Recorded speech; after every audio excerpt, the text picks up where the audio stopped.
So this is actually quite appropriate.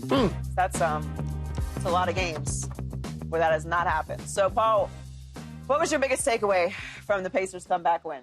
My biggest takeaway, and this has been the theme for the Pacers all playoffs long, is you can never count them out, no matter how much time is on the clock, because this is the third time we've seen it in this playoff run. We saw it against Milwaukee, we saw it against Cleveland, and now we're seeing it again versus New York. We saw it again versus New York in one of the greatest games I've seen in quite some time. And by the way, this playoffs has been phenomenal. It has. I mean, none of the teams seem like they can take advantage of home court advantage, and it's been like that. But the Pacers are a resilient group, and they're almost starting to look like a team of destiny.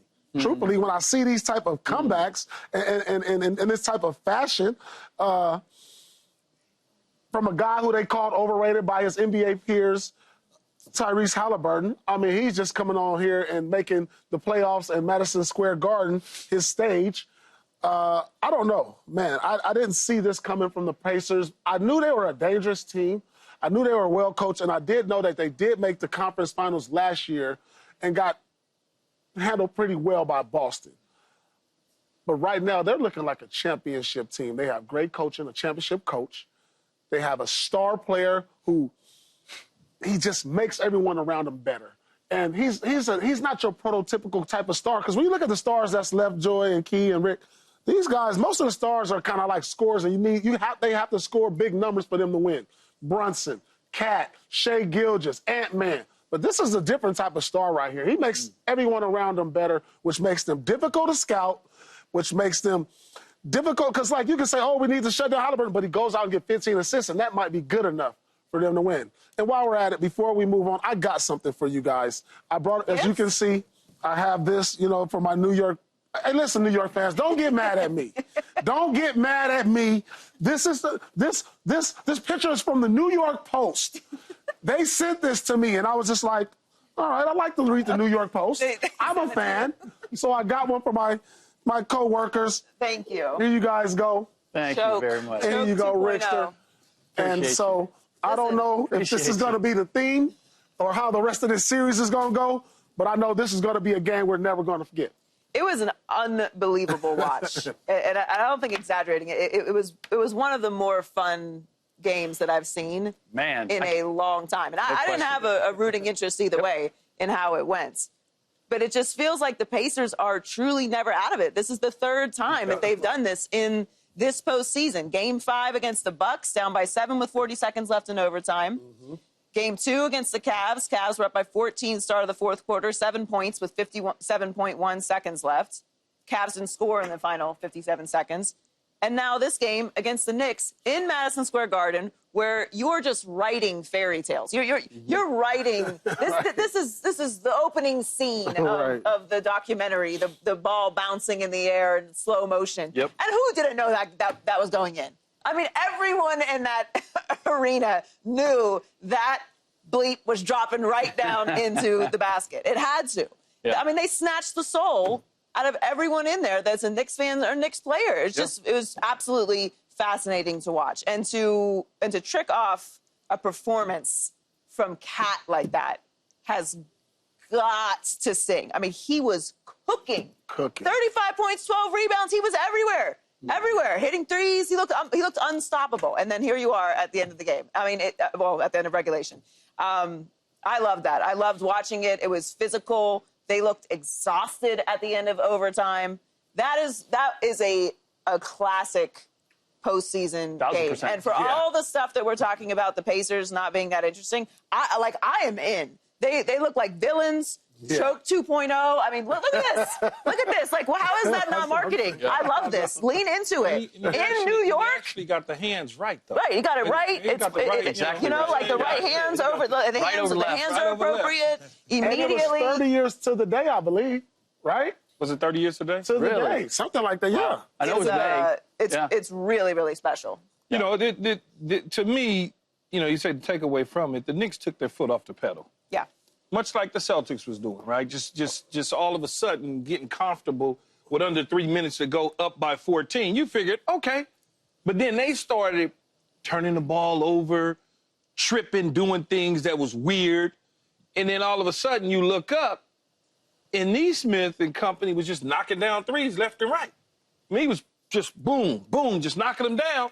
And as time was going by, I was sitting there saying, they getting ready to lose this game. They getting ready to lose this game. Then when they challenged the turnover late in the game, they used that last challenge, and they got that right. I said, they're going to lose. And like you said, Joy, when that ball went up, like I told Paul, I said, I knew it was going right back down in the net. You just knew. Everyone in the building You just kind of knew that was going to be the case. And it probably wouldn't even gotten that way. If you remember, Rick, there was a foul on Toppin's dunk. They did not call it, though. Yeah, right. They did. Should have been an and one. It should have been an and one, and they probably wouldn't even gotten to the situation at that point where it would have had to go into overtime. They would have just probably won the game in regulation at that moment. But they can bounce back from it. They just gotta figure it out. I can only imagine the fan base, though, and how sick to their stomachs. They're hot.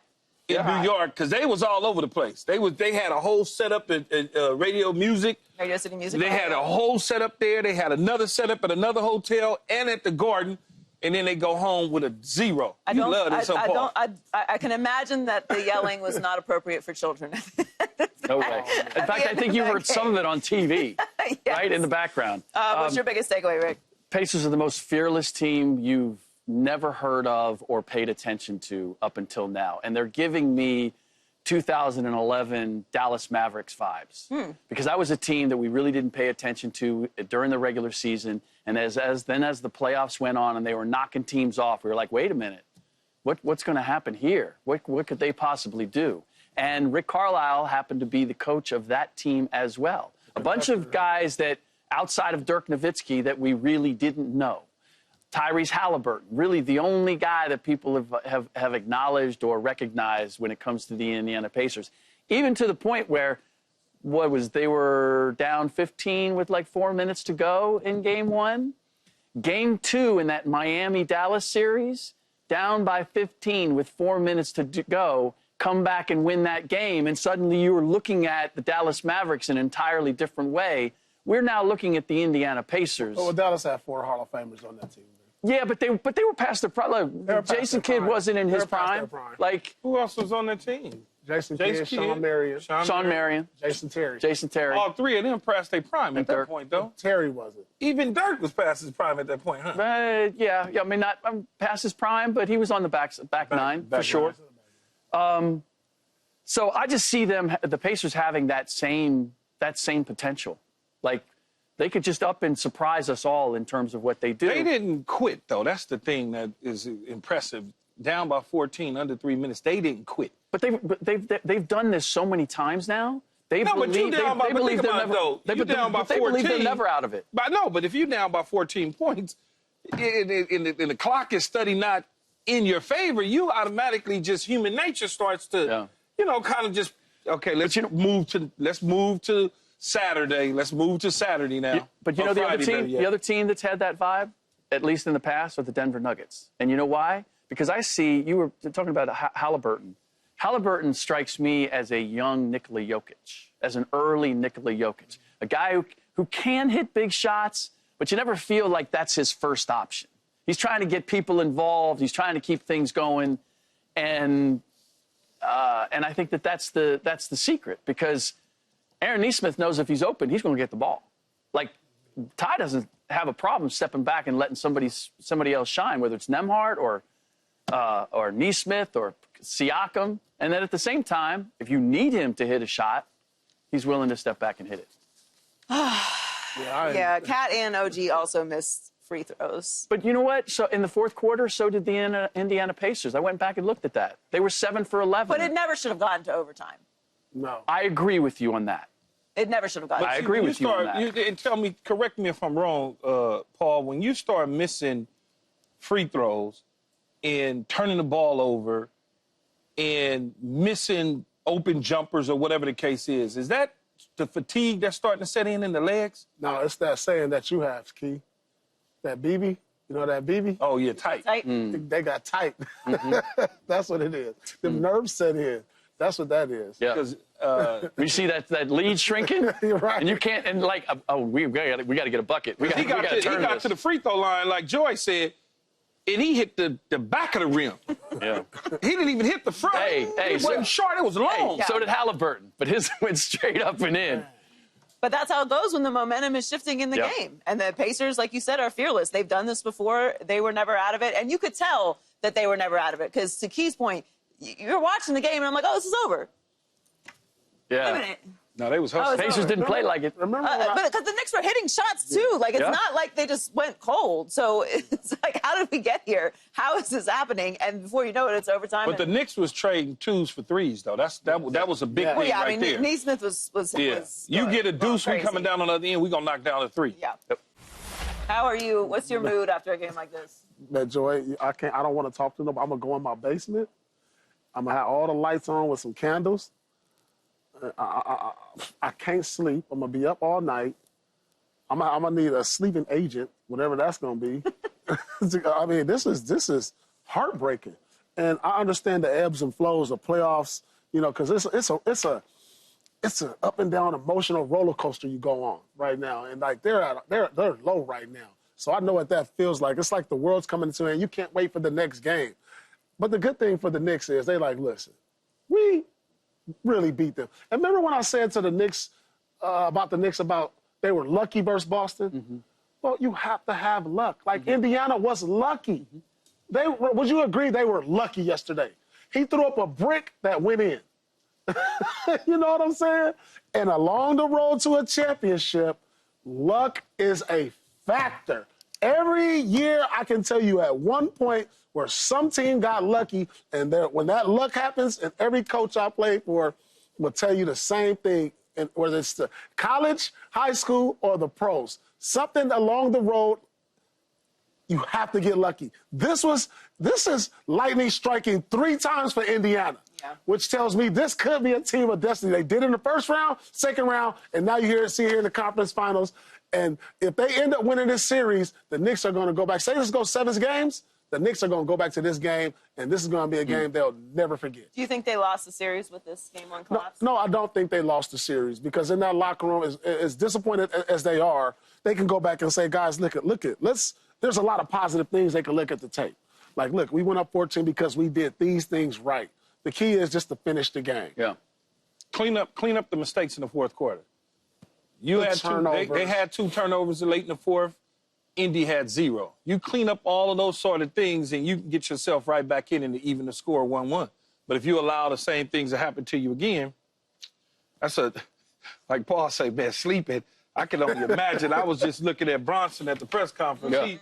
He didn't want to be there, knowing that he had to be there, but he didn't want to be there. Oof, I don't want to be there. You know, that fine. I don't even want to be a reporter in that room. Well, they won't say. As long as you don't ask the question that. How do you feel? Yeah, exactly. Something crazy like that. How do you feel? Then your head will be still on your shoulders. Otherwise, I'm going to have to snap it off. It's a really heartbreaking loss. Such a heartbreaking loss. Where do you guys go from here? Like, man, I don't want to hear that. No one wants to hear that. No one wants to hear that. No one should be asking. Can I tell you, even the other reporters don't want to hear that? Yeah, like the one reporter who asked it, they're all turning like, what do you think? What are they supposed to say? Do you think they lost the series? Yeah. No, what did I tell you? Did I tell you that Paul has been cheating and looking at my notes? He does that a lot, though. What does it say right there? Under did the Knicks will lose the series in game 1? The lucky bounce. Lucky bounce. Yeah, lucky bounce. That's the one I got from you, Rick. Yeah. Good looking out, my boy. Stop leaving your notes around the They got historic shooting from Aaron Nesmith. Mm-hmm. First time that's ever been done. 6 threes in the fourth quarter. And a lucky bounce. Because that shot wasn't even on line. You know, sometimes it's on line. No. It looked to me, when it left, it looked like the same shot as prior. Hit slightly left side, went straight up and in. Like, if it's straight on, if it's a straight on bank, okay. No, it wasn't a bank. No, I know, but I'm just saying, if he banks it in, he wasn't intended on banking it. No. But for me, if the shot's on line and it's long or it hits front rim and it goes in, I'm like, you know what? It was a good shot. He just didn't have the power behind it or the distance on it just right. This was hitting left, going straight up and going in. So, look, the Knicks can say all they want about they didn't do enough. They scored 35 points in the fourth quarter. The Indiana Pacers, because they were going nuts from 3-point range, scored 38. That's how we ended up where we ended up. I think they did lose the series. Lose a series? I think they did lose the series. Woo! I think if this goes 7, to Paul's point, they'll or your point, they'll look back on this and think that this is where it went wrong. That's a lot to come back from. The pressure was already on the Knicks in this series. Yeah. Now, you're talking about getting tight. Now you've got to get.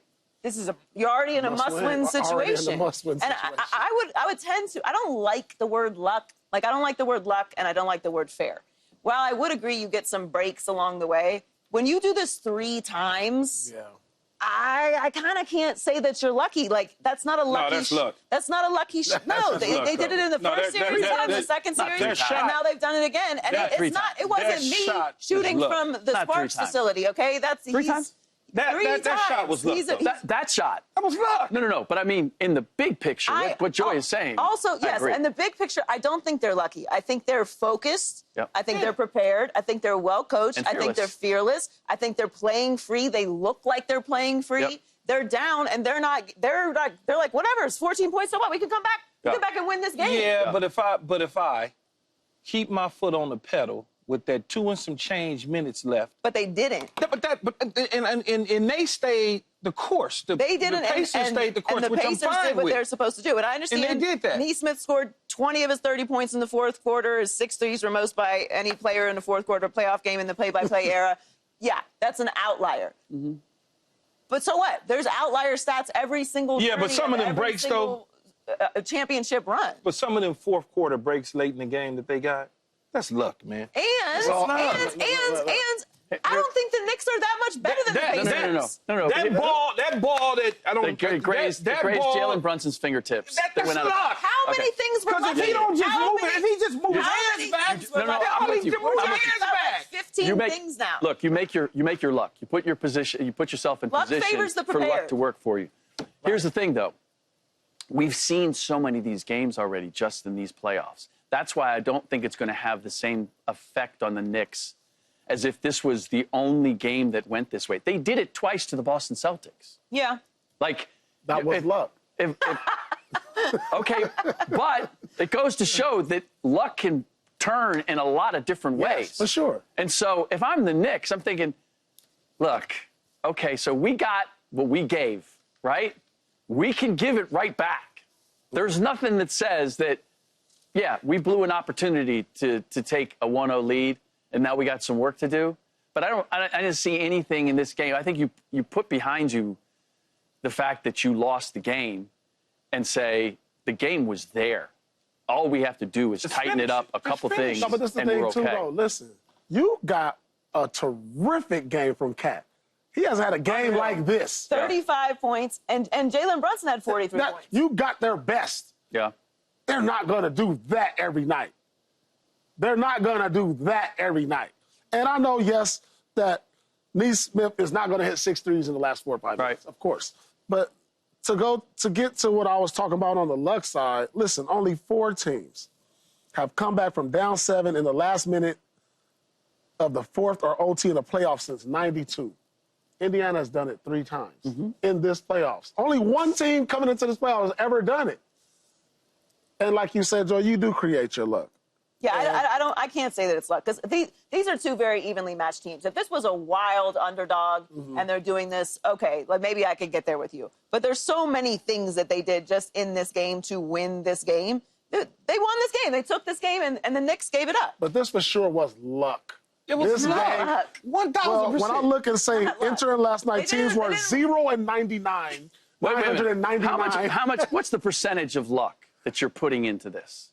I think that's the question. Yeah. I'm putting. You have no chance, and you make chance. No. I'm putting a large percentage, man. I'm higher than that. So if I jump off a 15-story building, no, we don't want you to do that. That's luck. No. We don't need you doing that. That is not this. The Knicks were favored by like 4 points in this game.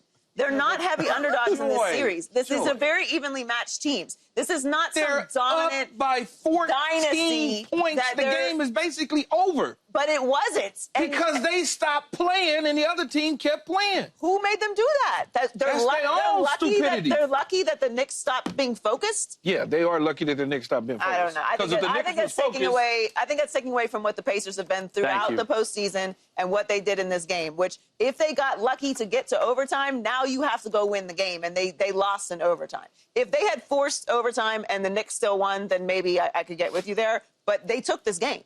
They snatched it. Smith turned into Reggie Miller, a la Reggie Miller. Okay, so maybe he did a little seance or something before the game. I don't know. But think though, Joy, after you take it to overtime, right? The Knicks, the win is going out the sale.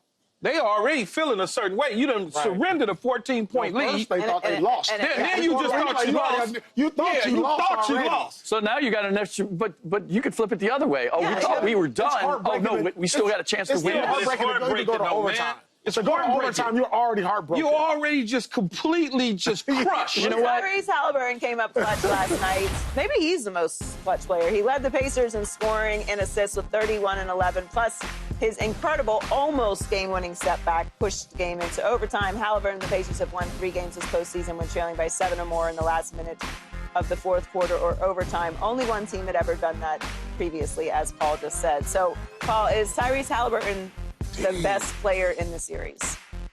I wouldn't call him the best player. I will call him the luckiest player. No, yeah, I mean that too. But he's probably the most dynamic player. He's probably playing better than anybody in the playoffs. Like for me, the best player in the playoffs, if I had to choose the best player left in the playoffs, is the MVP Shea. But is he playing the best out of all these players? Absolutely. I mean, this guy is taking the playoffs by storm. It's like every week I'm seeing something from him dramatic. I don't know if this stems from him being benched on the USA team this summer. I don't know if this stems from him being called overrated by his peers. Because when we talk about superstar, I'm not even sure, did Haliburton did he make the All-Star game this year, Rick? I believe so. He did? Yeah. I mean, but he was on the Olympic team. Yeah, he was on the Olympic team. But the thing is, he is the most underrated player probably in the NBA. Underrated. This is underrated. He's gotten to 2 conference finals in back-to-back years. He's taken a team without a second All-Star on his team. If you want to call Siakam, he's a fringe All-Star. He makes it sometimes, and he doesn't. And I can't even tell you who his second best player. You want to say Siakam is, but they don't go to him like he's the second best player. And when you see games from these other guys stepping up, he's just so unique in a way that it's hard to describe him. There's no pure point guards in the league today. He's probably the only one. I take it back. He did not make the All-Star team. I didn't think so. That's why I asked you. Siakam did. Siakam did make the All-Star, but he's their best player, hands down. Because he doesn't have to score 30 for them to win. Every superstar that's left in the playoffs, you probably have to, Ant-Man, he got to probably score 30 for them to win. Brunson, same. And who's the last? Shea. He scored 43. He's so dynamic, he can give you 15 points and 15 assists and make his team great still. So I don't know if he's the best player. One can argue for him, though, but he's definitely the most dynamic. He's the most underrated. And nobody in the playoffs is playing better than him. See, and nobody is playing better than him in the playoffs. The playoffs is early right now in terms of this round. I still like Bronson in the situation, given his size and some of the things that he's able to do on the court. Now, look, he needs to obviously stop turning the ball over. He had 7 turnovers last night and almost had 8. The one where he inbounded and I think no one. He bounced. He was trying to throw it off. Not that one. That was a lucky bounce. That counts as that potential in turnover. But the one where he was taken out of bounds in front of the bench and he threw it, and I felt like it was Josh Hart that stumbled to go get it and nearly fell. But I feel like it's Bronson in this situation. Everything that Paul is saying about Haliburton is correct 100%. He doesn't have to do a whole lot as long as the other guys are chipping in.